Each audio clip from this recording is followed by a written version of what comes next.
I always feel like the first thing I want to know is, in thinking about a hiring decision, and of course I'm involved extremely closely on the hiring of senior department managers here, because they're my direct reports. So, um, but I'm also involved in select hirings throughout the organization as well, and it may or may not be the best approach, but I always want to know what kind of person somebody is, maybe first and foremost. I mean, their background is obviously very important, and their work and their progression is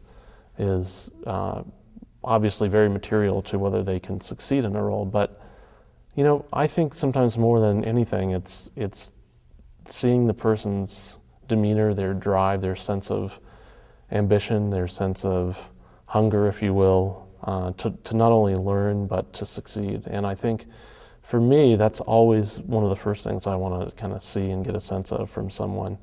In terms of seeing a career progression, I think the good news about the arts industry is that there's some latitude on that front, that organizations will take a chance, so to speak. I mean, I think I'm a good example of that, actually. I think the organization here has taken a chance on me on a couple of fronts.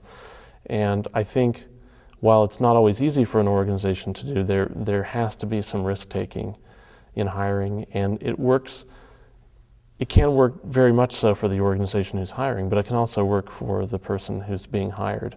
So I think it's important to always take those opportunities when you're coming up as a professional. It's always, you want to be thinking about your career and how you manage that progression.